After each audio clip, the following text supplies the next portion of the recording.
Hi, folks, it's Professor K, and I am with you talking about our introduction to communication theory, and we are on chapter 16, and we're still working on organizational theory. And this chapter specifically talks about organizational culture. And I think organizational culture is really fascinating, and I invite you to think about the organizations that you are a part of. And again, these could be work-related, these could be your hobby, so organizations like your book club. I mean, that's not a huge organization, but that could be an organization that you're a part of. But organizations with some rules to them are good to think about. So if you're in like a student organization, Greek life, anything like that, government, student government, that's great to think about the culture. And organizational culture really says, in a sense, that people are like spiders who are suspended in webs that they create at work. An organization's culture is composed of shared symbols, each of which has a unique meaning. Organizational stories, rituals, values, and rites of passage are examples of the culture of an organization. So it's really like the essence, the heart of an organization. And I have in the slides some different organizations that I think have really strong cultures. So Apple, if you think about Apple, has a really strong organizational culture. Like it's the people are a part of it. Certainly the consumers are a part of it, but even the consumers have a very distinct, very distinct qualities to them, right? Like certain people are Apple people and certain people are PC people, right? And that was a whole ad campaign that Apple did. And why did they do that campaign? To say like, look at this cool dude who's like laid back, artsy, creative type. That's our cool guy who buys Apple products. This stuffy, in a tie, kind of like nerdy, that's the guy who buys PC products. So if you remember those commercials that went on for a while, so that's what Apple was trying to create for its consumers to be like these spiders in a web. Hey, you're one of us, so like you're a part of us. But think also internal, right? So the internal culture of an organization is really important. If you went to an Apple well, think about the Apple store, right? Everybody is like, they're in their blue t-shirts or whatever, those blue polo. They got those white things hanging. They look really like high tech. Kind of everything is white and clear. The tables are clear. The logo is very prominent, right? And Apple, like that white, Apple actually tried to trademark. They have some things that are trademarked, like some of their fonts are trademarked. The white, Apple white, is like a color that they use, that they have to use if they're using, like, to talk about their Apple products. They tried to trademark the lowercase I because it was so a part of their symbol, right? So this idea of like symbols in an organizational culture. So organizations, they have members, they create and maintain a shared sense of reality. So are people who work at Apple like really super laid back and cool? I would bet not, actually. I bet it's a really stressful high-tech organization, right? So they're probably under a lot of pressure.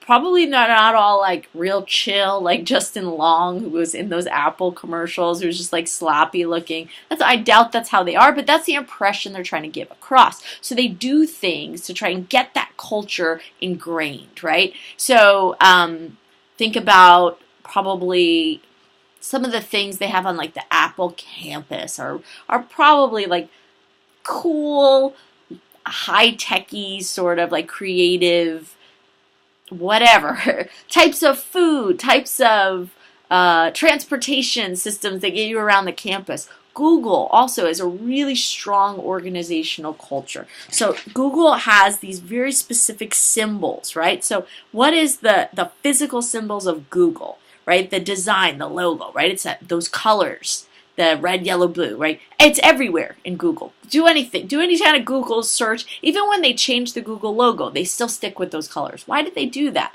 Because they want to impress this brand and this culture on you.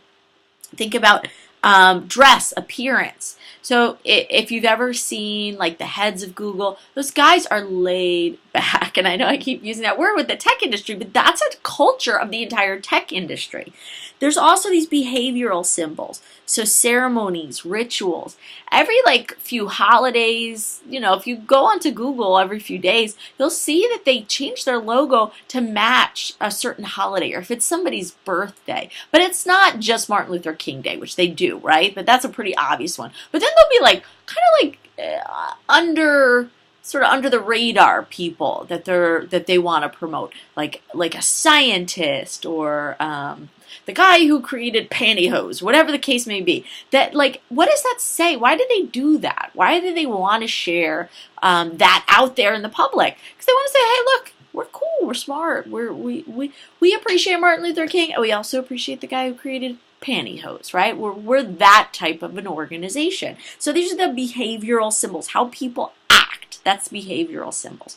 So people ride to work on their bikes, right? And Google's really they really highlight that, and they even have like bike leagues, things like that. So why would they want people to ride around on their bikes? Because they're environmentally conscious, right? They're health conscious. They have like 5 gyms on the Google campus. They have a medical facility on the Google campus. They want you to be healthy. They serve you like organic food at the cafeteria that they grow in their own garden. That's behavior, right? And then there's these verbal symbols. So verbal symbols are anecdotes, jokes, jargons, explanations, stories, myths. So what are some of like the stories? How do we think about Google, right? Well, it started from just like these scrappy guys who didn't have anything. And that's probably not even really true. They probably had some money to start, who knows? But that's like sort of this ideal of like the tech world, like Mark Zuckerberg was just in his dorm in his like sweatpants, and he created this genius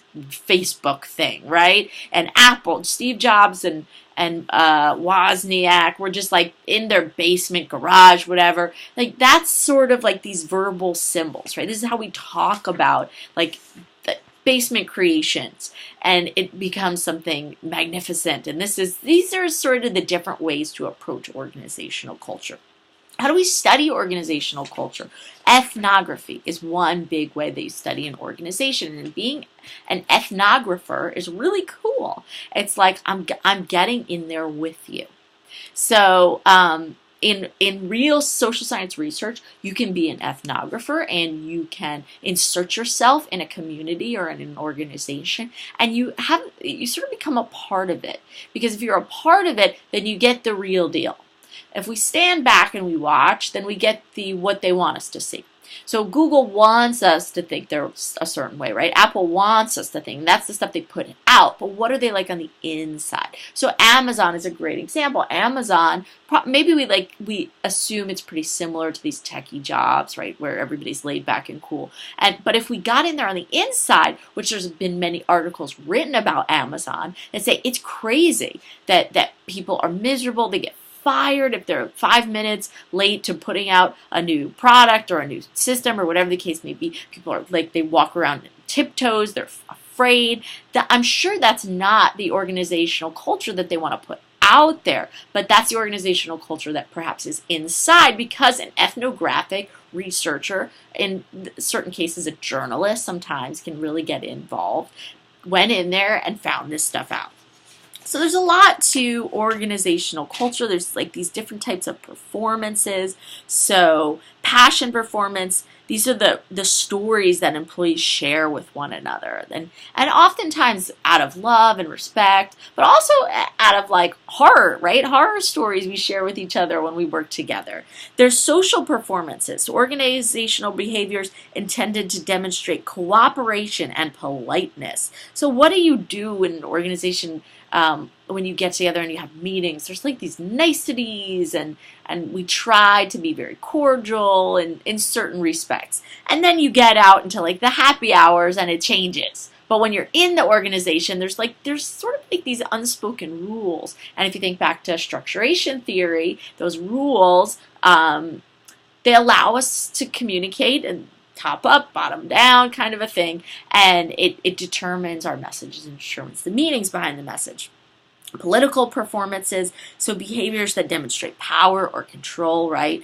And then there's enculturation. I love enculturation. How do you get enculturated in an organization? That's how do you fit in? How do you learn about the organization? Sometimes they sit you down, they show you a video, right? But does that really enculturate you, or does that enculturate you in what the organization wants you to be enculturated? How you're really enculturated is you get to chatting at the water cooler with people that you work with, right? Or you go to a meeting and you see how everybody is. You sort of look around and you're like, oh, this is this type of place. You go to a meeting and everybody's cursing and I don't know, chugging beers in the evening, and it's that type of a culture. Maybe that's what it is. That's how we get enculturated, by being a part of it, by looking around, by observing. So it's a pretty, it's a pretty useful theory, I think. What do we do with it?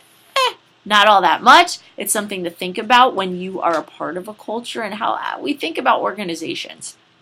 So I hope that was helpful to you. And if you have questions for me, you always feel free to ask.